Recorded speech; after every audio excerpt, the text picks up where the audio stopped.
Innsmouth, stranger.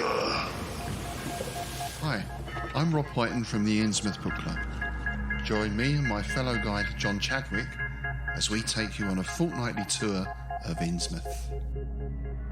We visit places such as the Picture House, the Library and Innsmouth Museum to discuss all aspects of weird fiction, whether it be book, film, music, TV or art. As well as that, we stop over at the Gilman House to have a chat with a resident guest. That includes authors, artists, musicians, in fact Lovecraftian creatives of all types. You can find our free shows on Patreon, and there you can also sign up as a patron, which brings you bonus content, plus a monthly PDF copy of Innsmouth News, which features articles, author spotlights, all the latest news and reviews, and more. You can find us at patreon.com/InnsmouthBC. We hope to see you soon, because remember, Innsmouth isn't just a place, it's a state of mind. You're listening to KZOM, Oleander Public Radio.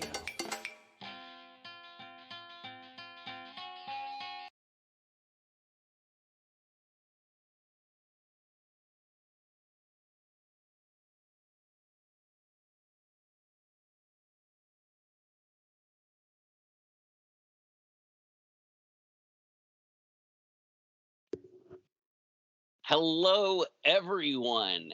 Welcome once again to People's Guide to the Cthulhu Mythos. I am one of your many hosts to the show. To my virtual right, G-Chan, Gretchen Brooks, and David Heath, Farmer David Heath. How's it going this week, everyone? It's going pretty good. It's I'm a little ready hot. for hot weather to be done, aren't you? Yeah. Oh yeah, no, I'm so tired of sweating through shirts and having to change them out like 4 or 5 times. How are the goats, David? Hungry. Would you say that we are legioned because we are many? I mean, Yeah. Yeah. No, we're a shit ton.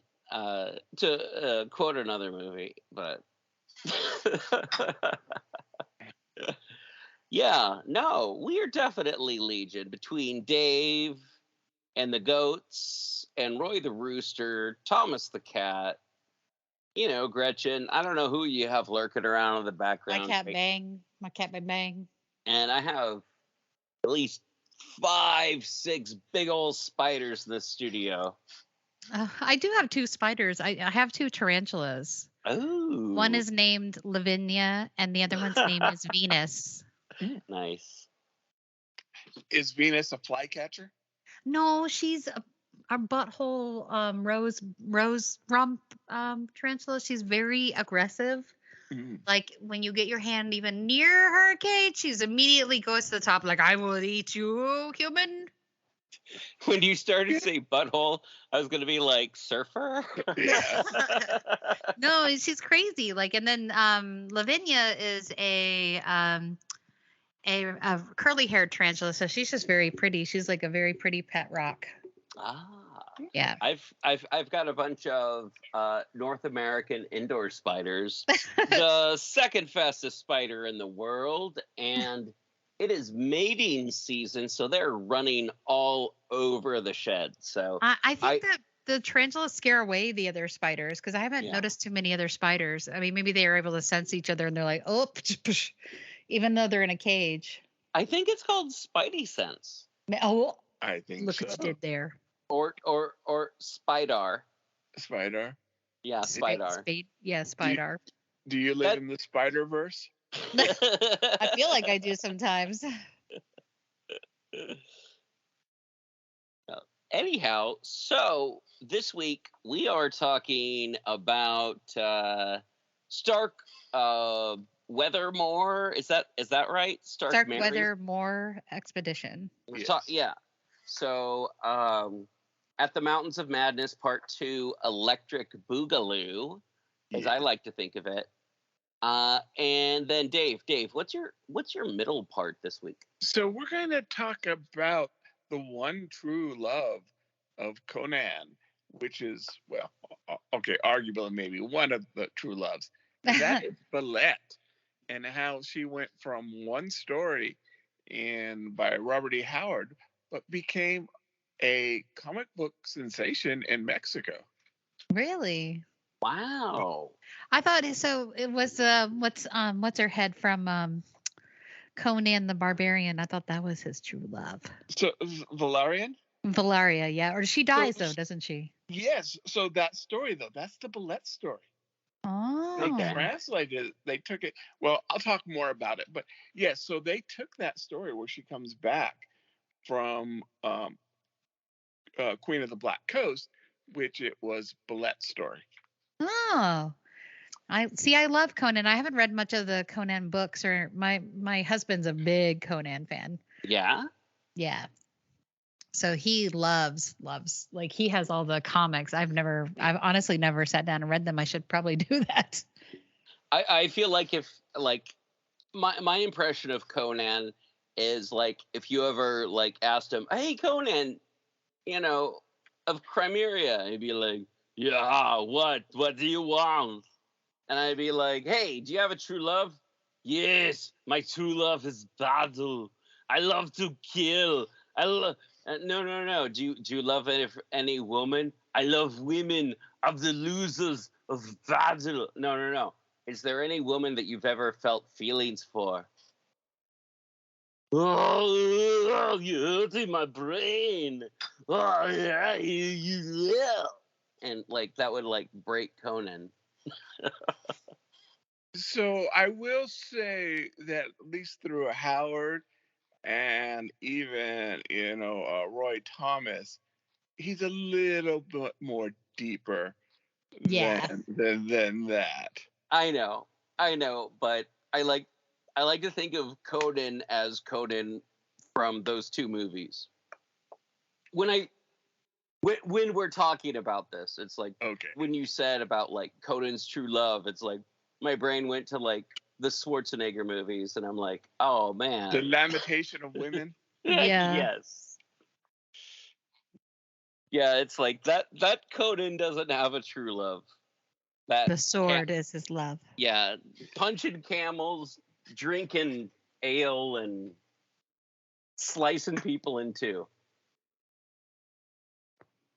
Anyhow, so yeah, that's what Dave's going to be talking about. And Gretchen, you picked the movie for this week? Yes. Okay, if you were to go, hey Gretchen, what is your favorite movie of all time? Exorcist 3. Exorcist 3. Yep. Definitely my favorite movie. It has so many things that I love in it. We'll talk about that, of course, later. Uh-oh. I have to rechange everything I wrote down to talk about for this movie then. Why? Oh, I don't know. No.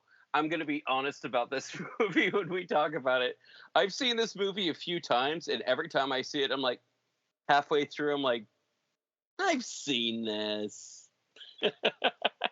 Or maybe there's a very specific scene involving an old lady on the ceiling that I've seen this.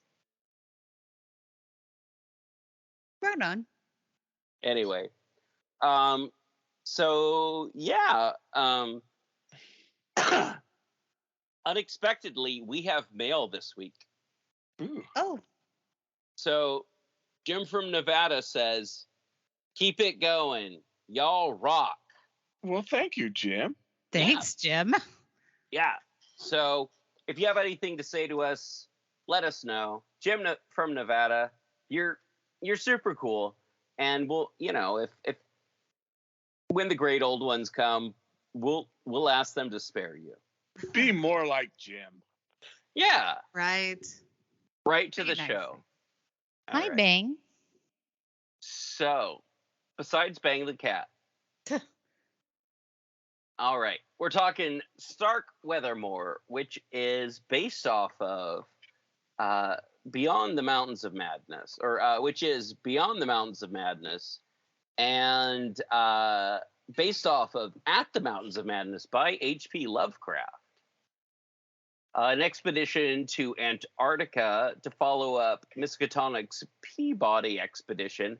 Professor William Dyer of Miskatonic University strongly protested against it, but his tales of a stone city built on an alien race only served to encourage new explorers. All right. So it's basically based off of In the Vaults Beneath by Brian Lumley and At the Mountains of Madness by H.P. Lovecraft.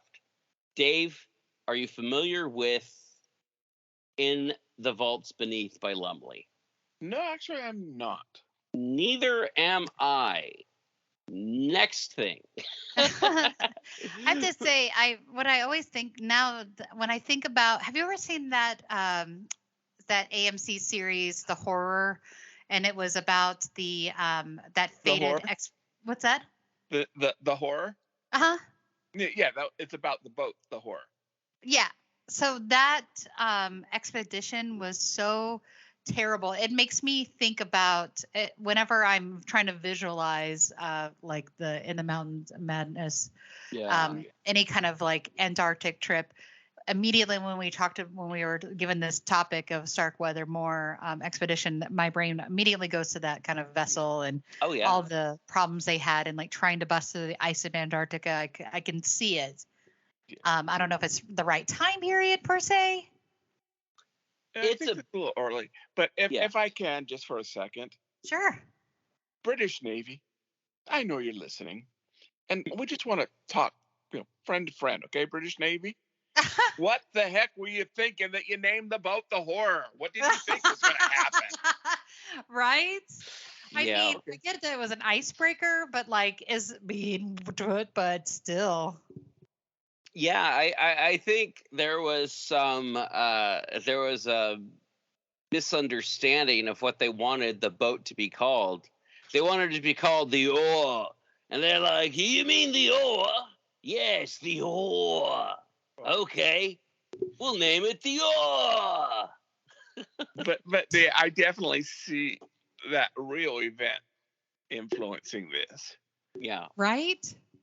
Also, I think that this is based on a terrible pun. It's the Stark weather. Yes. Like Stark, like bad weather. But there's more of it. Yes. Yep. Which I've never run this. I've never played this. You can still get the PDF. The hard copy is, like, I understand, extremely hard to find. Oh yeah. You can still get the PDF for under $15. Sure. And it is in it's 4th edition. Mm-hmm. So if you've got like 6th or 7th edition, all the stats you have to multiply by 5. Yes. Which that's but my favorite thing has always been at the very end of the book, they have all these different versions of airplanes that had been in Antarctica. Yes. Right. Yeah. I always thought that was cool. And the Graf Zeppelin. Yeah.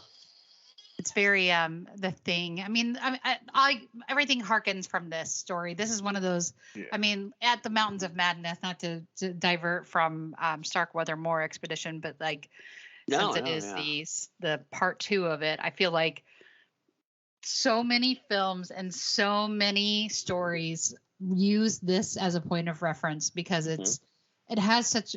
It's probably it's up there with one of my favorites of the Lovecraft stories. Yeah. I've always liked At the Mountains of Madness. It's the most descriptive, it's the most fun, like it's quick adventure, like has a lot of elements to it, a lot of mystery. Oh yeah, no, it's very pulpy. There's like a beginning, a middle, and an end to it, which isn't necessarily true with a lot of Lovecraft. Right.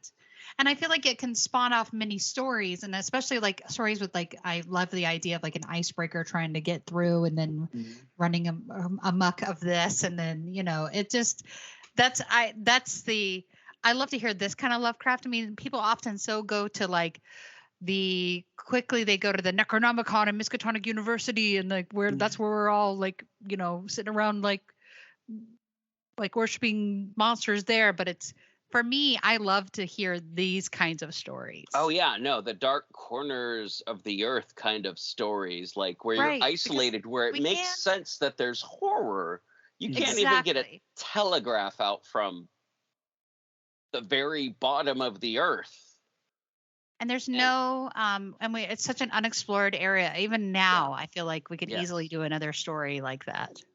sure. Oh, definitely, definitely. Even though we have scientists all over Antarctica, it's like you could do stories now with like everything melting, stuff coming Hmm. up. I And I mean, think they have, right? I mean, Yeah. yeah. all kinds of stories. Underwater, I think, had some elements of that. Yeah. Yeah, no, you could definitely do some Lovecraftian eco horror for sure. Yes, for sure. And one of the things, first of all, Lovecraft almost never revisits his stories, Yeah. but the criticism of the Mountains of Madness Hmm. kind of drove him out of writing. Really? He really took it. He took the reviews really hard, Okay. but it kind of opens itself up to a Hmm. sequel somehow. Oh And yeah.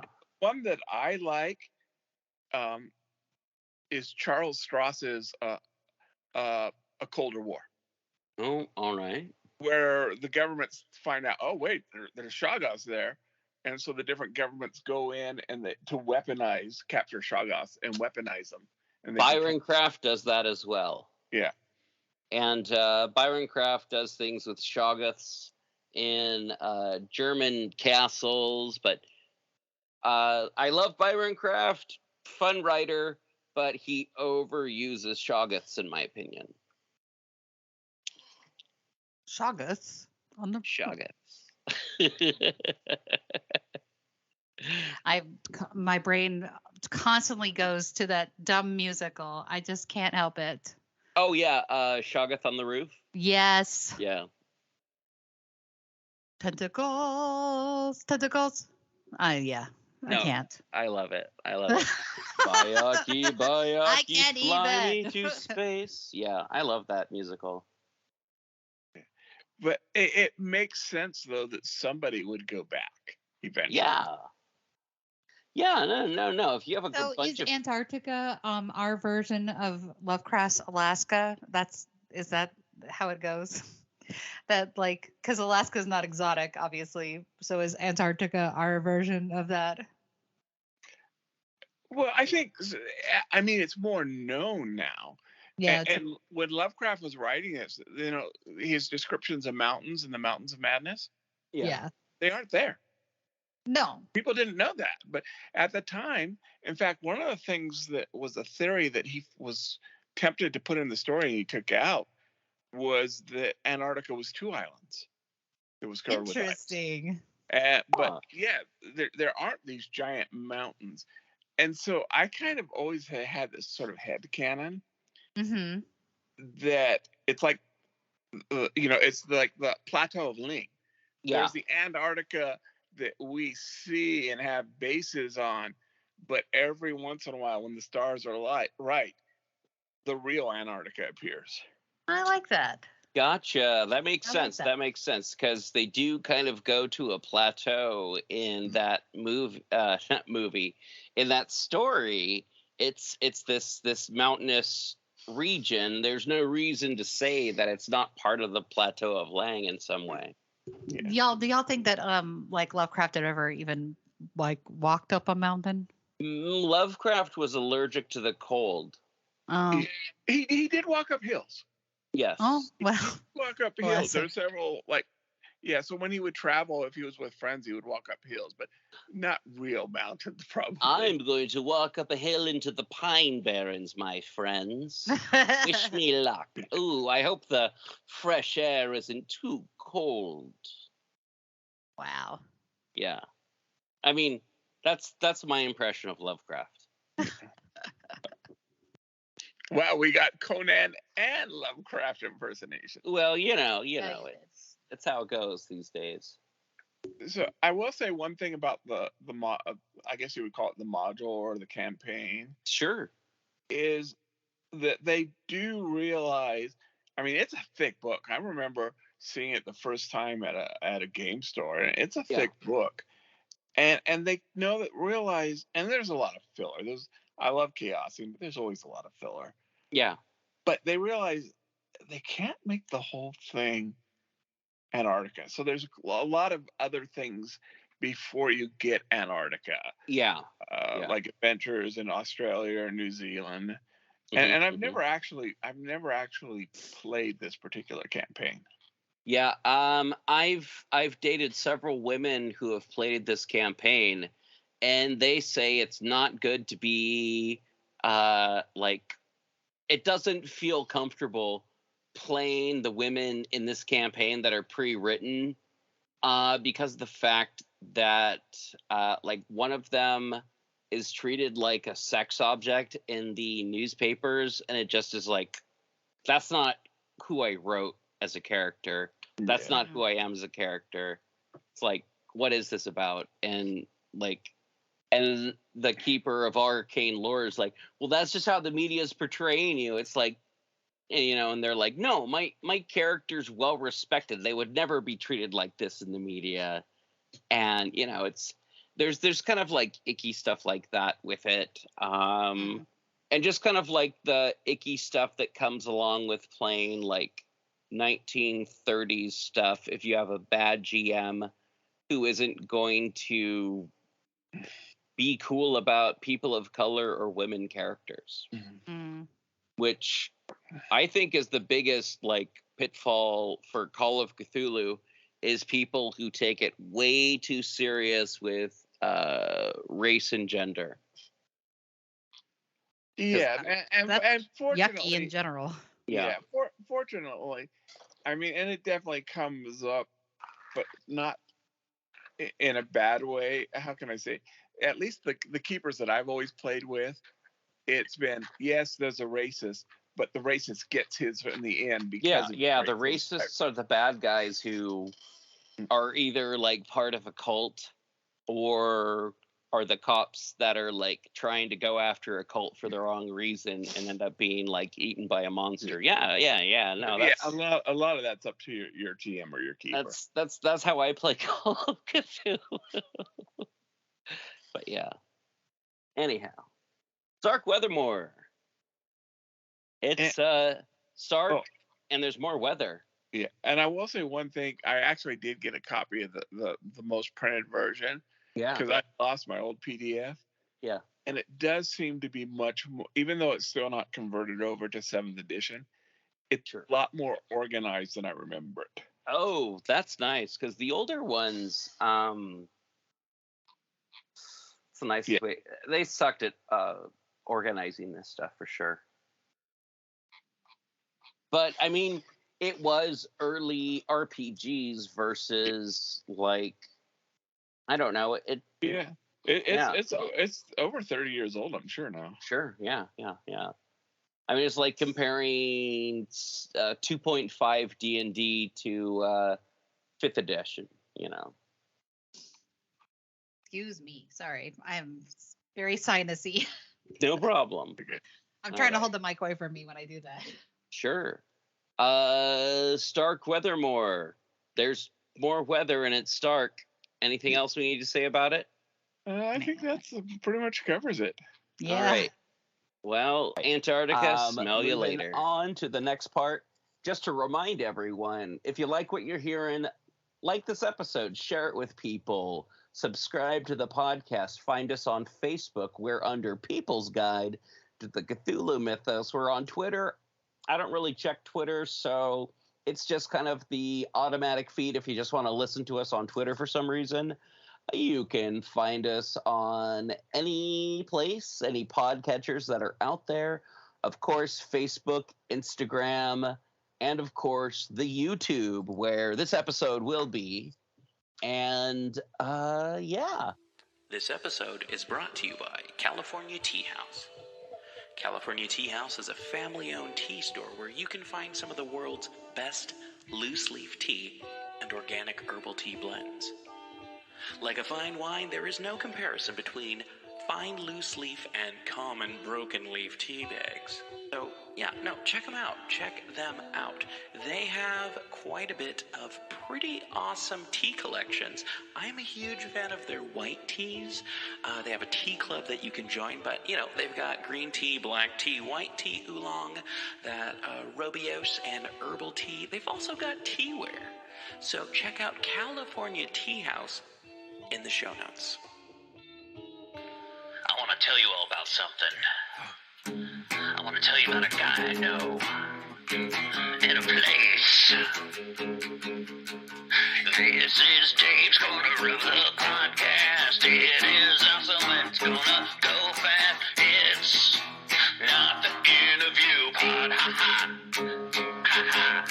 It's not the part where DB talks forever, ever, ever. No, it's Dave's Corner of the Podcast. Dave's Corner of the Podcast. Dave, everyone. Hey everybody, it's Dave, and so we're going to talk a little bit about one of my favorite fictitious characters, and one of my favorite supporting characters.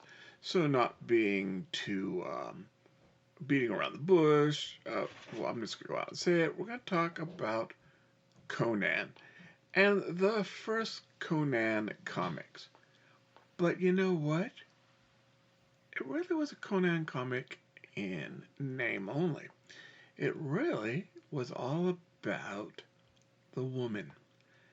And this comic that predates the American comics and predates a lot of American publishing about Conan, not Weird Tales, of course, was not in English, but in Spanish. Conan was, of course, created by Robert E. Howard in the 30s. And even though he attempted and even kind of signed a contract for, never really wrote a Conan book. They were all short stories. Almost all of Robert E. Howard's writings, all that I can name of, were short stories.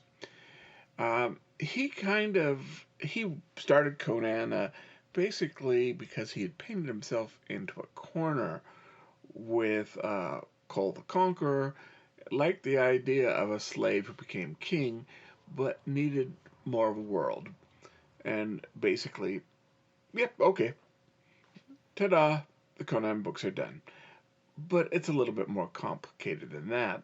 But when he was finished, he was finished. He went on to other things, which is what Howard often did. Now, the stories were combined by Gnome Press in the early 50s, at least some of them. Later on, they published more. And the D&D geek in me wants to pretend like there's these little gnomes with printing presses making Conan books. But probably not what happened. Now, what really, of course, there was the Conan movie.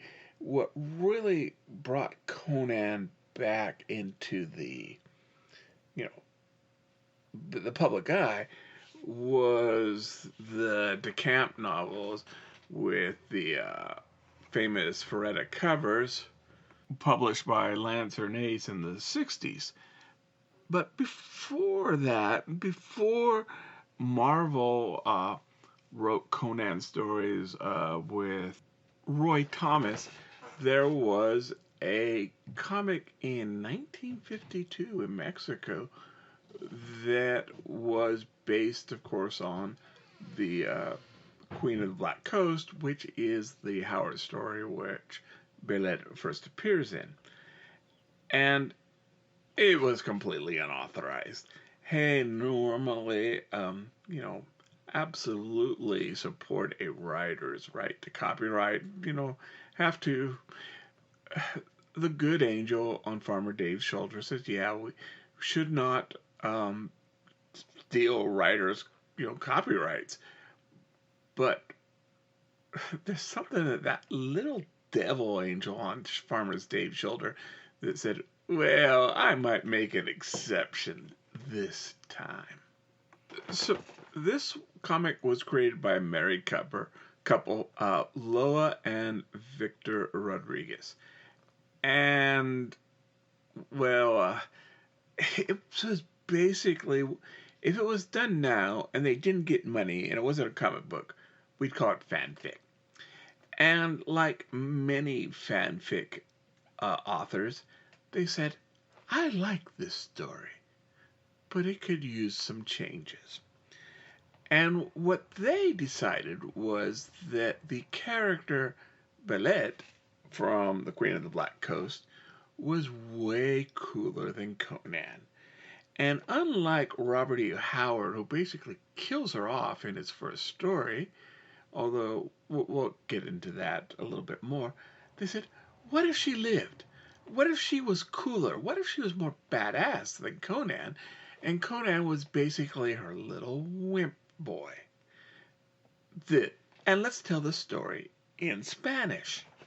Conan, of course, has black hair, and that's actually very important. And because Robert E. Howard based the character on this mythological version of what he considered his people, and that would be the Black Irish. But, the Rodriguezes were, wow, hold my beer. And so they made Conan basically into a Viking with flowing blonde hair. So they called their comic, instead of Conan, their comic was The Queen of the Black Coast.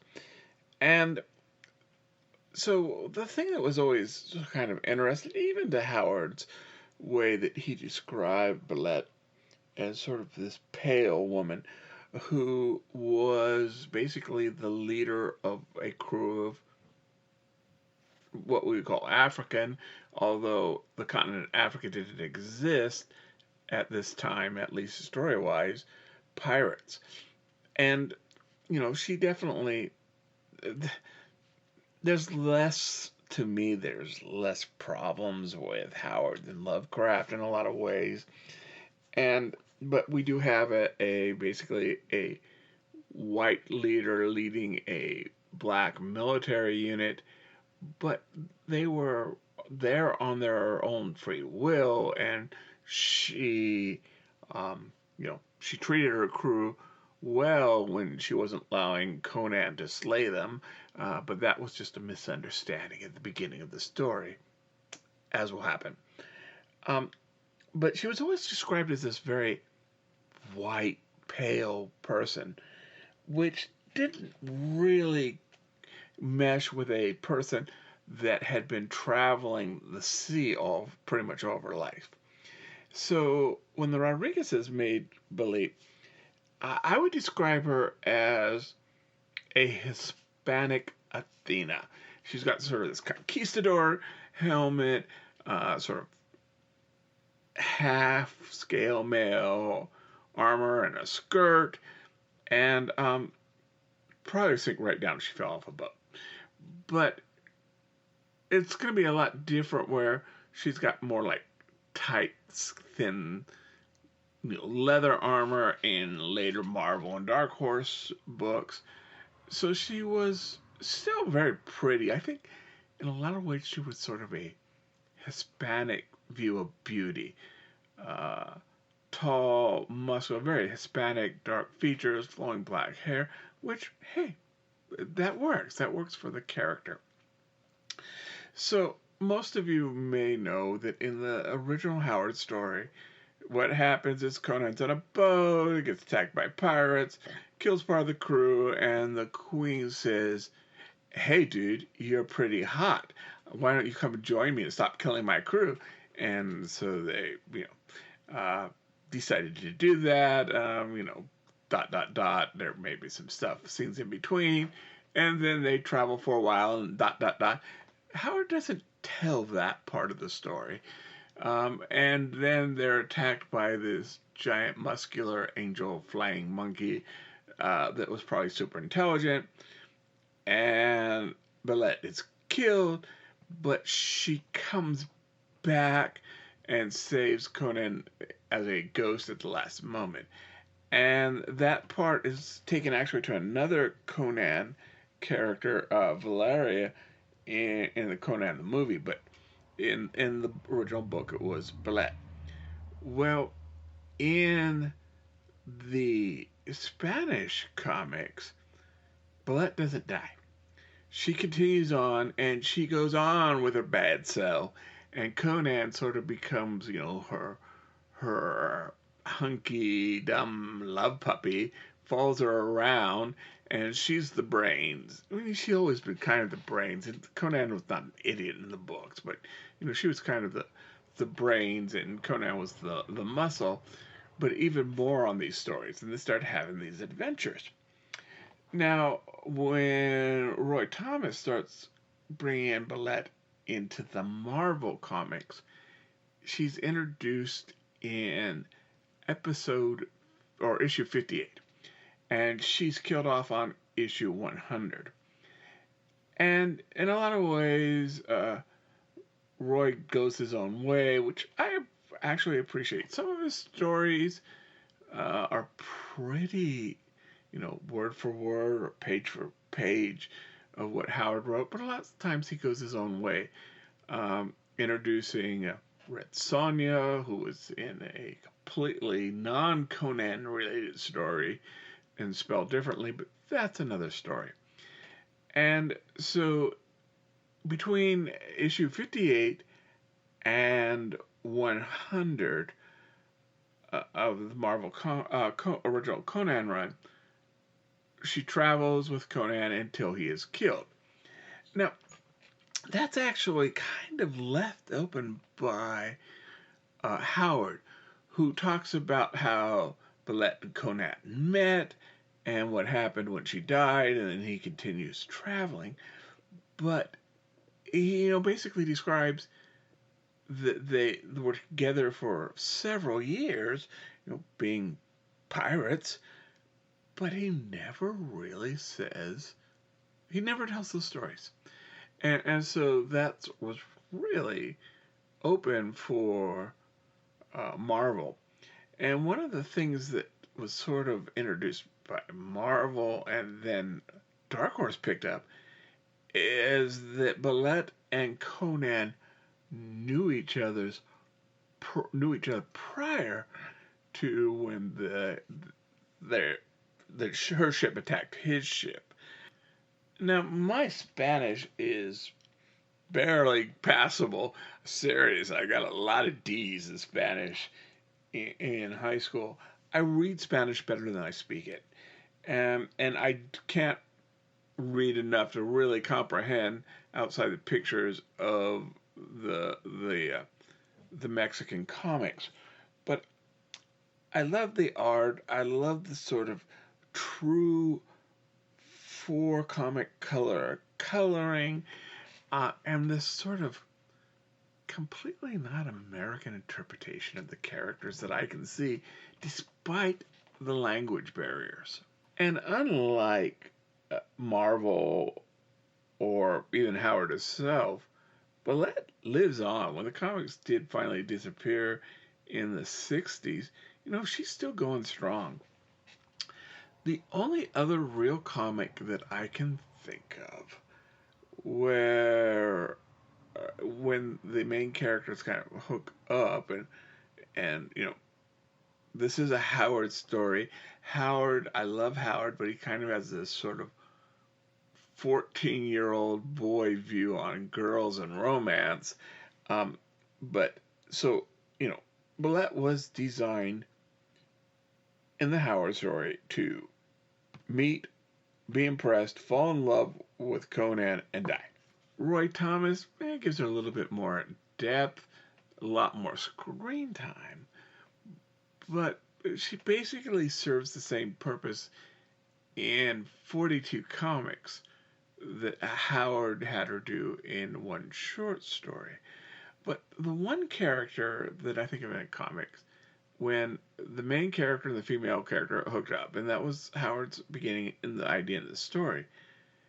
And usually when this happens, and I call it the Scully effect, but this strong, independent female character becomes subordinate to the male character, both in the what's happening in universe, but also narratively. So two exceptions to that. One was, I say, Laura Lynn in Valerian and Laureline, where she becomes a stronger character as the story progresses, and he becomes less and less important to the story and the narrative.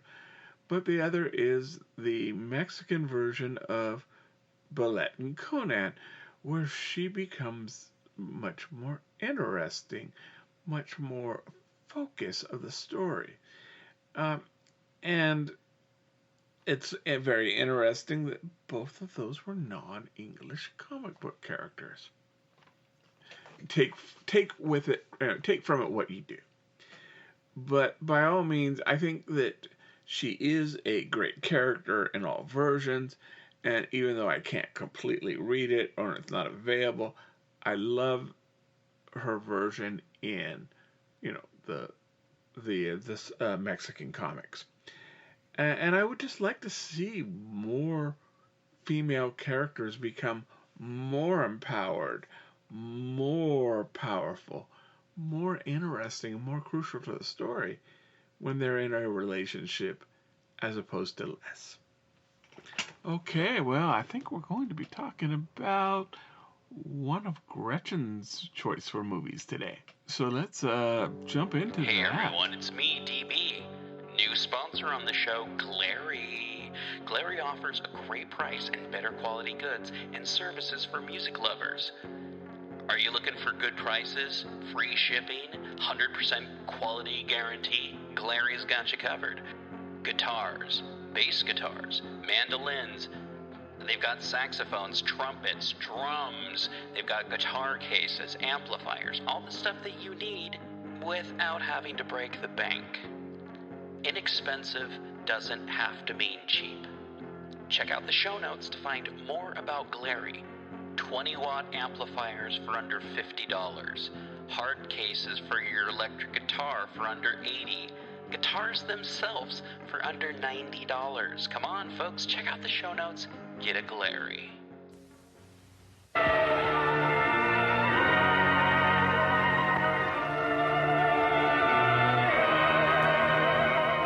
Prepare for a spine-tingling, nerve-shattering podcast featuring all your favorite monsters.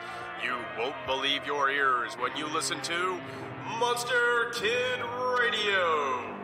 Here are your hosts, Derek M. Cook, and his ever-rotating stable of guests discuss your favorite classic and sometimes not-so-classic monster movies. Subscribe to Monster Kid Radio through iTunes or Stitcher, or visit monsterkidradio.net before the next weekly episode of Monster Kid Radio. Go through the archives for interviews with Sarah Karloff, Victoria Price, and Joel Hodgson. Listen to discussions about movies like Creature from the Black Lagoon, Island of Terror, and King Kong. And don't forget convention coverage from Monster Bash and the H.P. Lovecraft Film Festival. Classic monsters, modern talk, and the head of Rondo Hatton. Only on Monster Kid Radio.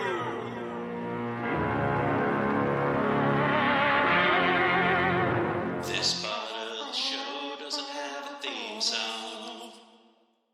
This part of the show doesn't have a theme song, yeah. David, DB, and Gretchen go to the movies. Hopefully next week we'll have a real theme song, yeah. Hey everyone. It's movie time. We're going to talk about a movie now. Yeah. Yeah. Exorcist 3. Part of me is like, I grew up in a Catholic household, and a partially Catholic household, and so anything that's like kind of churchy and religiously in that manner, I've always thought is kind of like hilarious. Mm. So this movie just comes off as kind of goofy to me. Sure. But I also it feels like, before we get too far into it, it feels like William Peter Blatty was trying to make an Argento film. And those are the two things, the two criticisms I have about this movie. So, I will say, maybe, as scary as these movies might be, Mm-hmm. the case of Roland Doe, and this is from who is the case that this is based on, The Exorcist, or The Exorcist based on the Roland Doe case. Mm-hmm. And coming from pretty much spiritual agnostic, that kept me up at night. Okay. And the reason why it got made into a book and a movie was that the original priest in the Roland Doe case was very nervous about this. And so when he went to his superior, said, "This is my first exorcism," he said, "Write everything down in a journal." Mm-hmm. And at least to the time, and I think even up to now, that's the only sort of this happened to A, B, C, D case where they wrote down everything that's been released by the Catholic Church. Okay. But Yeah, I don't know if, for me, this movie wasn't about, the reason why I love it has nothing to do with its being scary per se. Sure. What I love about this movie is that, first of all, the book Legion is incredible. I don't know if you've read the book that this movie is based off of, but it's a really intricate cop story. Because what we're doing is we're picking up 15 years after the death of Damien Karras as he falls down the stairs, right? Okay. And his body is taken to the church and being dressed, and then the father that dressed him is gone. And that's kind of where our story is in the books, and where it starts off in the books. And then in the movie, we also see this as well. Like, we see the people who are affected by the death of Damien Karras. George C. Scott being his character, being a really good friend of his, as well as their father friend. Ed Flanders, I think, what his name is. Yeah. Or I can't remember. Suddenly I'm like, where's the character's name? Yeah, like I can remember George C. Scott's name. Father Dyer. Scott Wilson. Yeah. Here we go. Father Dyer. Yeah, there we go. So yeah, it's there's so many beautiful elements of it, and I'm really lucky to own the Scream Factory version, which was a dual release. It has the theatrical and the director's intention version, which have some of the original footage from the VHSs and from the the reels that they would do for the daily dailies. Reels. What's that? The dailies. Yeah, the dailies. Thank you. And there is definitely a huge tonal difference in the two films. The exorcism, as a matter of fact, does not exist in the director's intended version. Yes. Jason Miller, the actor who plays Damien Karras, unfortunately was a really, really terrible alcoholic, and he had what was referred to as wet brain. Yeah. So he wasn't able to fulfill his role as the entire lead, holding the lead role of Damien Karras. And actually, they ended up using, this poor actor didn't get credit for it, but he played Karras in prosthetics. Yeah, sad but true. So because Jason Miller was so bad off, he couldn't remember his lines or couldn't be able to emote or whatever the case may be. This actor basically wore a prosthetic face of Jason Miller. Oh, wow. Yeah, it's nuts. This is before Back to the Future too. Wow. Yeah, okay. Yeah, so this that's because he was such a billing character, because people weren't going to come to go see this cop film essentially. without a little bit of element. People were like Brad Dourif. And what's really interesting is remember how like in the I don't in the theatrical version they have these references to photographs and whatnot. Well, they switched those in the director's version. Originally, I guess they had pictures of Brad Dourif portraying Damian Karras as he was in pictures at the seminary and whatnot. Okay. So I thought that was really cool. There's so many beautiful things to it, like the long hall scenes. Those are actually optical illusions created. Ooh. Yeah. Oh yeah. Yeah. Like there's the handcrafted weapon that kills Amy Keating, where he's like, "Good night, Amy." Like the old person wrapped in all the roses, comes up behind her. Yeah. Famous. Yeah, so it's that. like I get that it's silly. I mean, obviously, I didn't come from that kind of a religious background, but I find like there's such beautiful elements and also really silly ones, like the opening where in the theatrical opening there was that scene where at the very beginning when the doors open and all the like papers fly and then Jesus's statue is crying blood or something like that. Yeah. Like that's really silly, but like in the director version, unfortunately, it just has that long monologue, or fortunately, but we never got to see this, was this long monologue about having dreams of roses and falling down a flight of stairs. We get a fraction of that later on in the theatrical version. So I would almost encourage people that if you're going to see this film, you should see both now, because now that I've like seen both, I'm like, damn, I didn't realize how different tonally, and I'm I'm at odds as to which one I love more. I think I just love them both equally. I'm nodding along, realizing no one can see me because I recognize that I've seen both versions of this film several times. Yeah. I've only seen the theatrical. Yeah, I had never seen the director's version until the Shout Factory release, and that was like what, last year? Yeah. Yeah, the other one had been floating around on Pirate Bay. Like both versions have been floating around on Pirate Bay for at least 13, 14 years that I know. Oh, weird. I had no idea. I never heard about it. I mean, seriously. Yeah. That's cool though. I mean, there's like so many good scenes, y'all. Like just so many. Like these crazy little, I love like the double L thing, the Gemini killer story is so cool. Brad Dourif's amazing rants. Amazing. Correct. Definitely correct. They like literally give me chills when he is like, "Oh, was I raving?" You know, like you're like, "Oh." That and these feel like almost giallo films. It's like almost there. It's like they're feels like there could almost be like there's so much Catholic stuff. It feels like it's so close, but there just needs to be like that bright red blood. You know, we need to see someone at least get decapitated. We don't see it. I think it's an advantage that what it doesn't show, honestly. Oh, agreed. Yeah. Oh, definitely. And I'm sorry.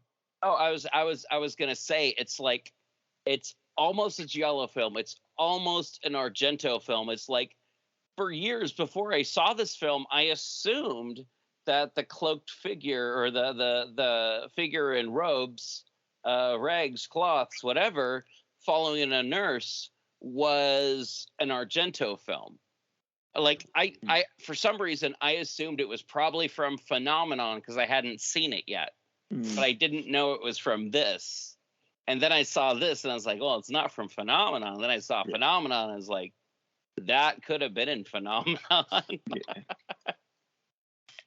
And I think, though, didn't it come out within a year of both Seven and Silence of the Lambs?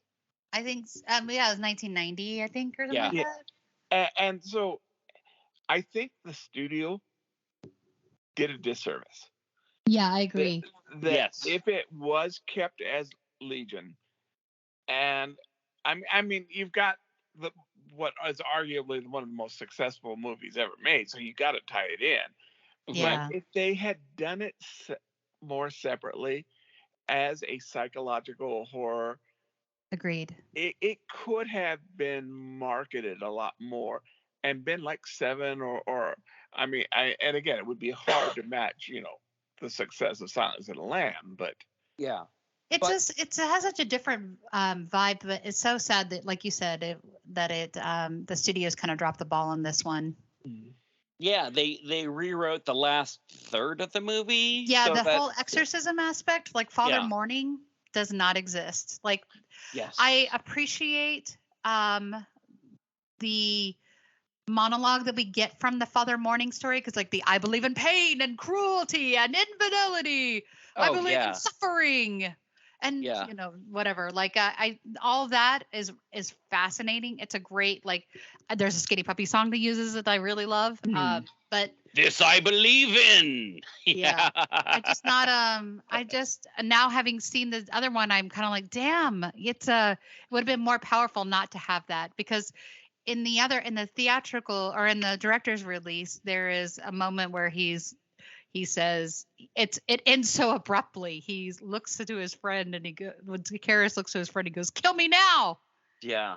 And that's where we end the movie. There's no exorcism, and it's just kind of tragic, and everybody, you've lost all these people. Yeah. And Scott Wilson's character was way more interesting in the book, just saying. Yeah. He was like the cool psychiatrist that was obsessed with EVPs and things like that. It was a really cool character. Yeah. I liked him in the movie, but I feel like they kind of could have like given him a better, like a little bit more, because he was such an interesting character in the book. Yeah.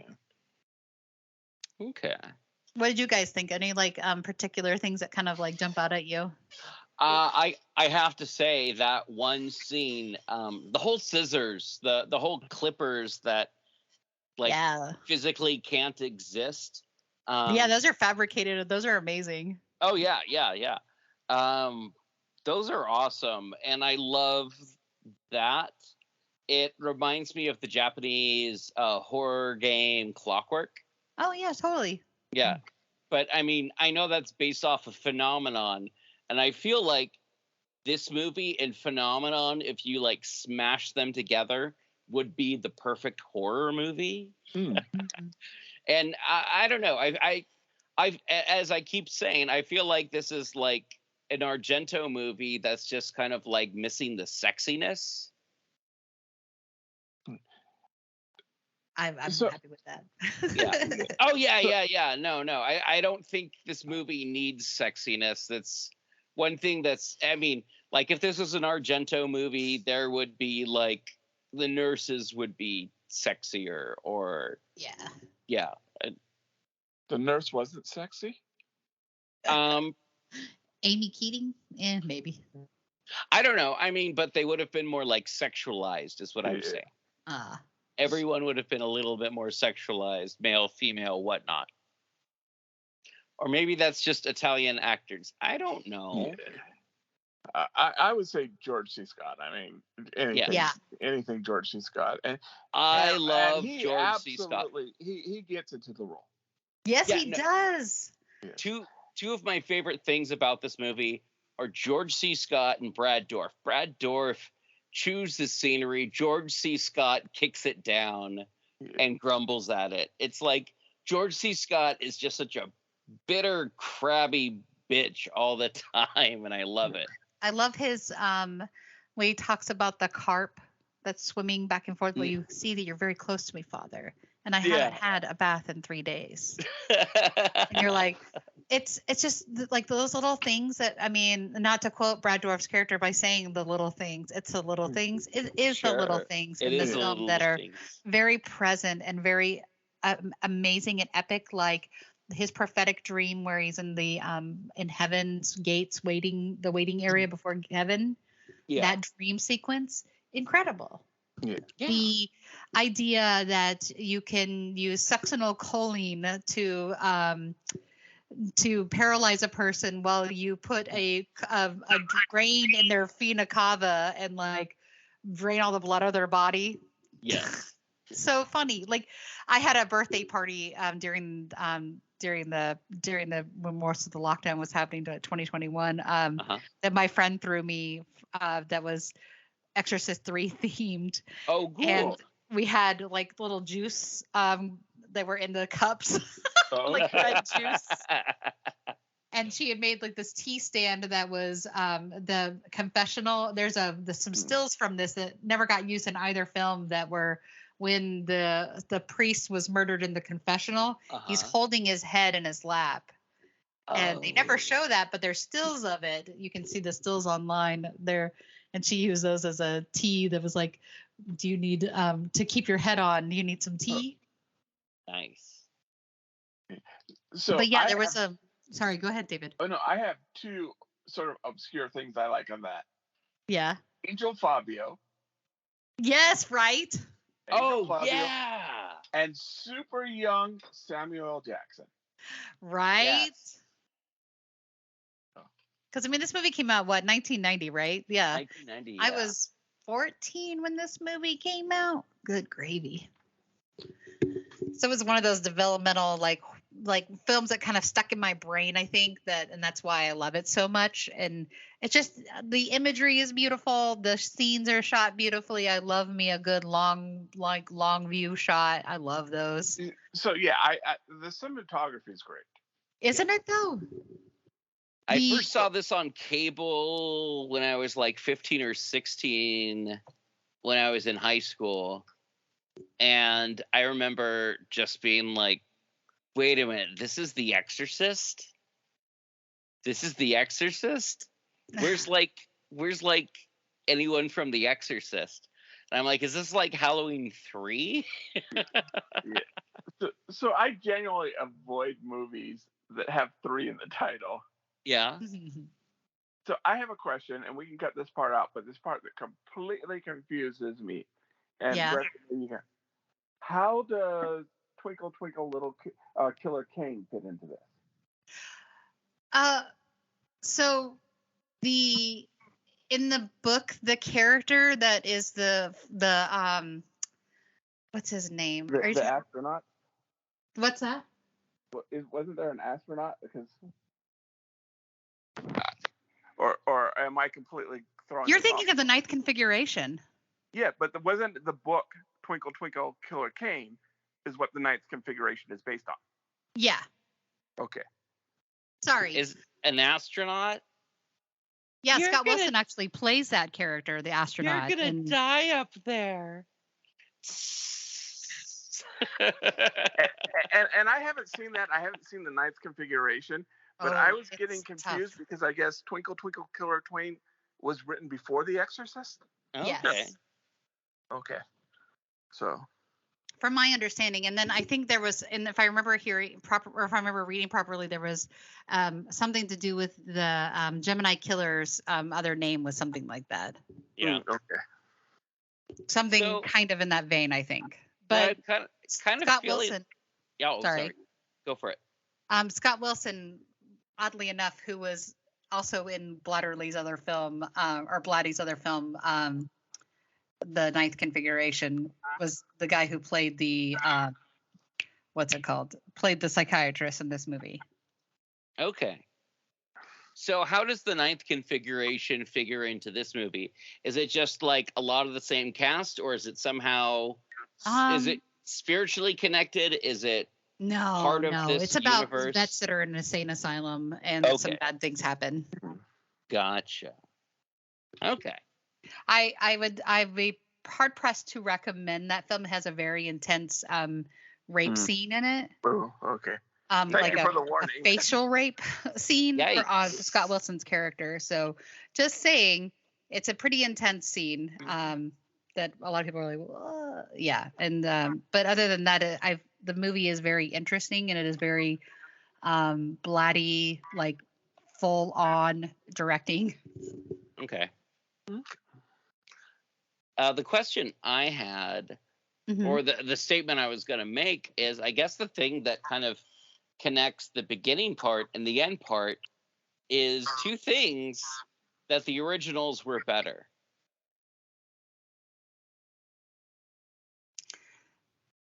What do you mean? At the Mountains of Madness is better than Oh. Beyond the Mountains of Madness. And The Exorcist is far better than The Exorcist 3, in my opinion. But I think they're just different. They're totally different movies, but it's like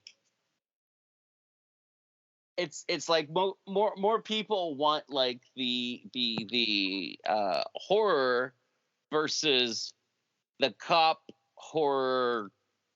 Oh man, what is this movie considered? It's a psychological horror film. It's a psychological horror, but people did not go into this expecting a psychological horror. No, they were expecting like possession and things like that, which is sad, but that's why they wanted to call it Legion, but unfortunately, nope.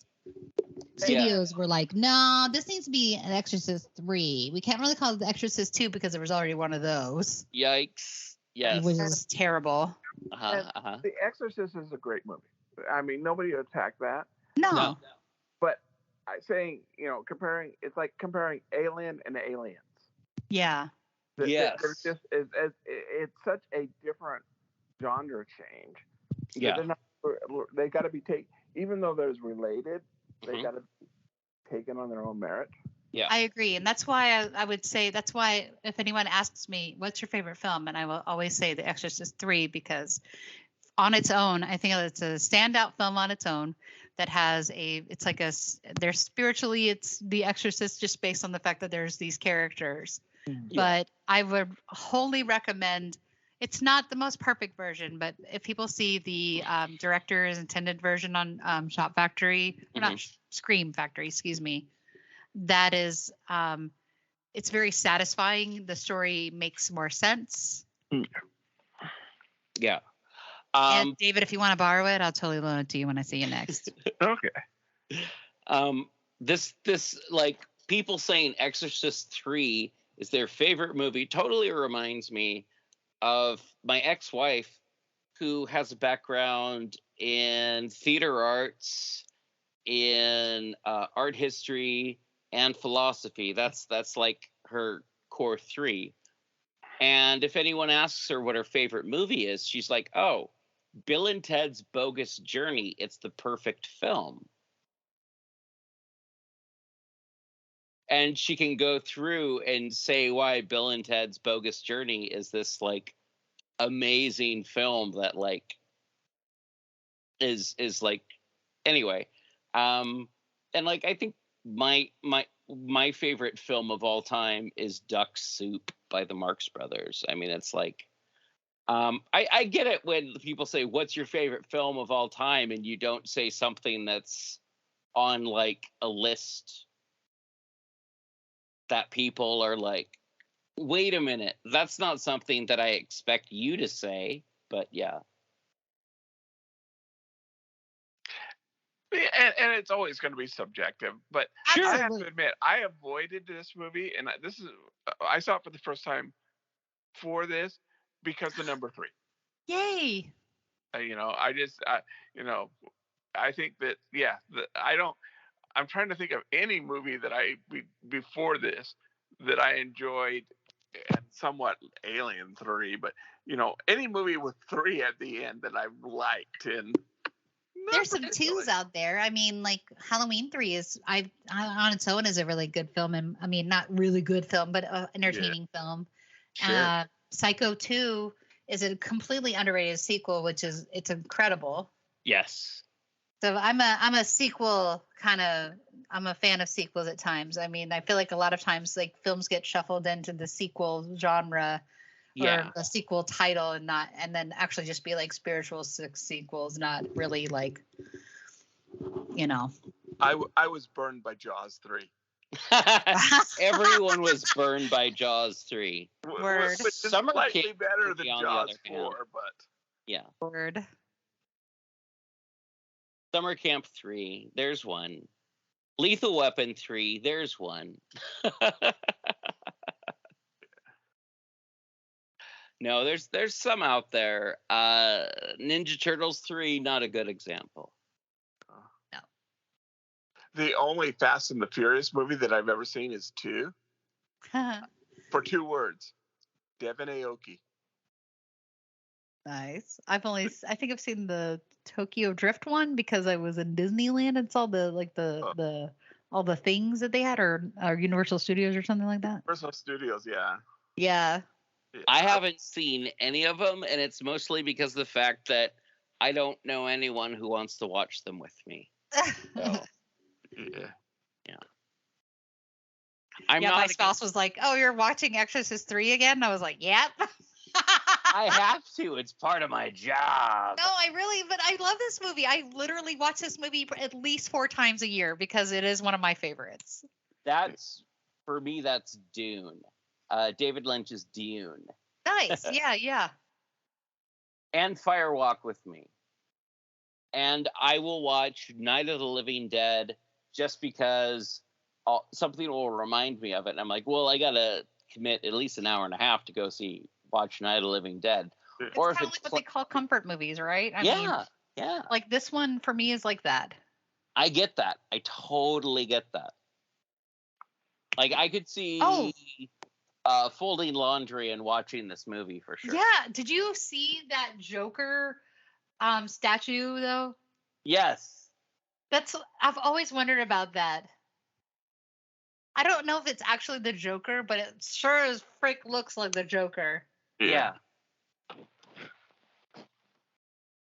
Yeah, that was also a really scary scene too, by the way. Like the paper lifting, and they're talking about Father mourning, and then the paper starts shuffling, and you hear like soft sobbing, and they look over, and the paper drops down.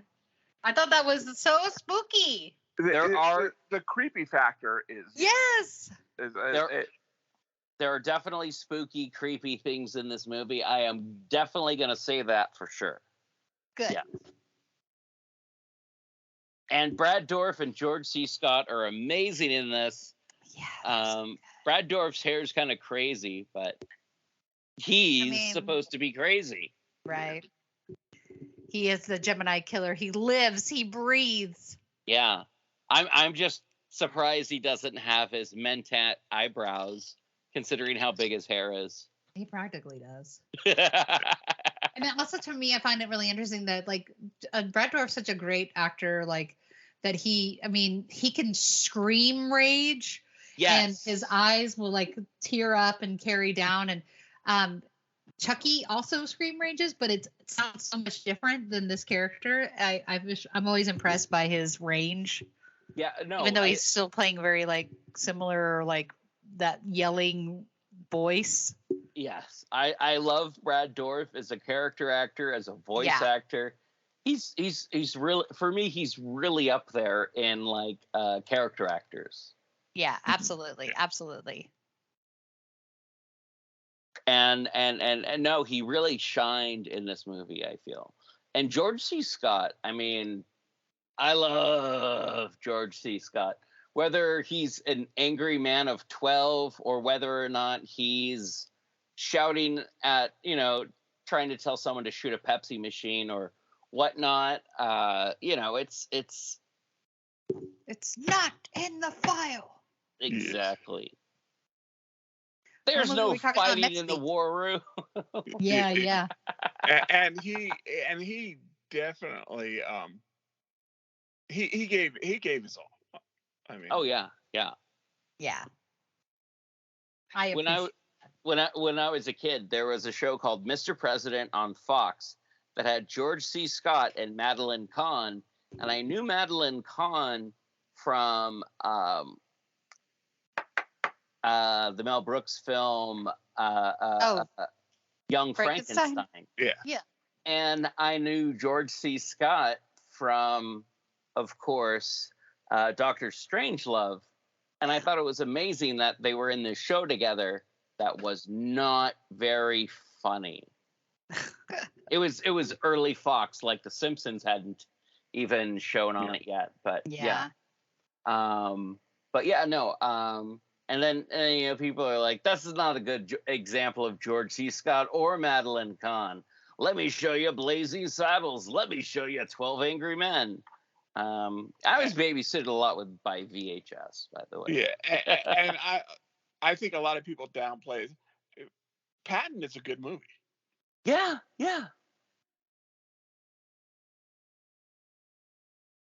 Yeah, no, George C. Scott is no slouch. And he treated this movie like any other movie. He didn't go, oh, this is Exorcist 3, whatever, blah. He's like, I'm George C. Scott. I'm going to act the fuck out of this movie. But yeah. And you're going to like it. Yes. I sure do. I do too. Well, I am glad that I saw it because I had not seen it before getting ready for this. I'm so glad you saw it for the first time too. I'm kind of jealous because I would love to see I would have loved to see your reactions to it. I see it every about 5-10 years and forget that I've seen it until the Clippers come out and I'm like, oh, I know this movie. And yeah, my favorite scene is the ragged figure walking behind the nurse. Oh yeah. And I feel like this movie had inspired a lot of other things, video games. Like the nurse outfits are the same nurse outfits in Silent Hill. Yeah. Oh, and that was just like nurse outfits in the early 90s were like that. It's Yeah. They're kind of harking back to like the 70s and the 50s where nurses wore dresses and stuff like that. But mainly they wore them in like those kind of like Catholic hospitals, I think. Yeah. But there's like a character in Silent Hill who wears like the red sweater outfit. Oh, and then there's like the nurses in like the 50s outfits that are all like herky jerky with no faces. Totally. But there's like a nurse who has like the red sweater and yeah. Anyway. Also, this film, I kind of want to dismiss it because I've seen it so many times and I'm like, oh yeah, it's that Exorcist movie that like if it just tried a little bit harder could have been an Italian horror movie.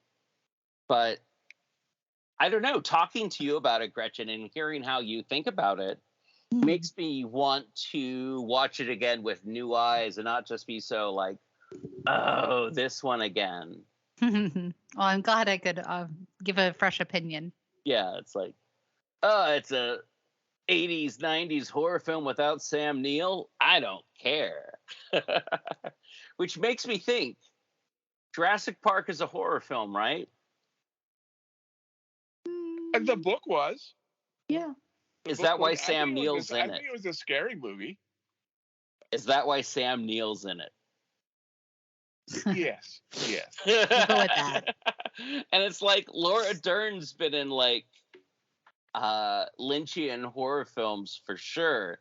It's like everyone who's a main character has been in kind of like horror movies of some sort, whether it be The Fly, whether it be Wild at Heart, which is kind of like a on-the-road horror movie. Willem Dafoe, thank you. And like, oh geez, everything that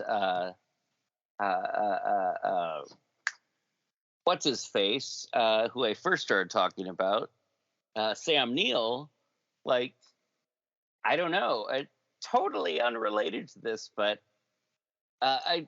it's like you have three people who are in different types of non-conventional horror movies in a non-conventional horror movie that's supposed to feel like a family movie that has dinosaurs, but it's not.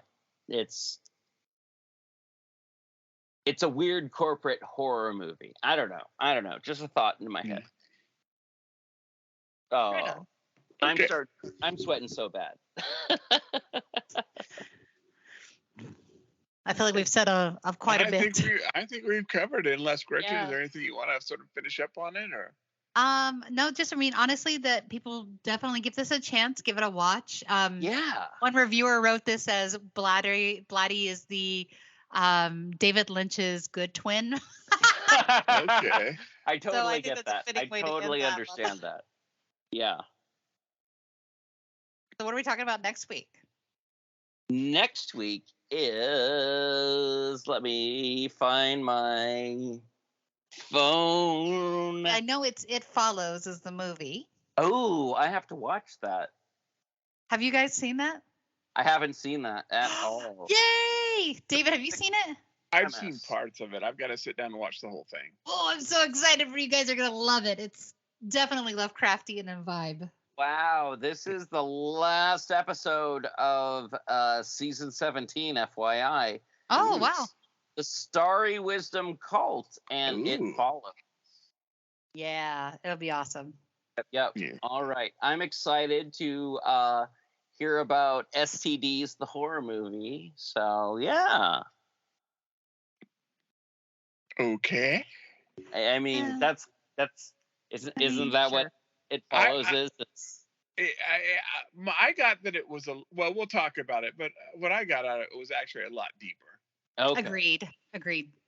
All right.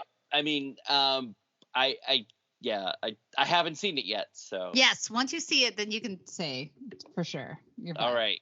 All Cool. right. All right. Well, talk to you all soon. Dave, send me this audio when you get a chance. This is a really good episode. Yeah. And listeners, we'll talk to you next time. And again, thank you, Jim. Jim? Yeah. No. Anyone out there, you have questions, you have answers, you have cool, fun things to say. You want to draw pictures of us? That's cool. Oh, please don't. Don't draw a picture of me. I'm good. Okay, everyone. We'll talk to you next time. And stay squiggly and keep it weird. Bye. Bye. Okay, I'll get this right over to you, and I'll get that Gillette part out either first thing tomorrow or tonight. Oh, cool. Awesome.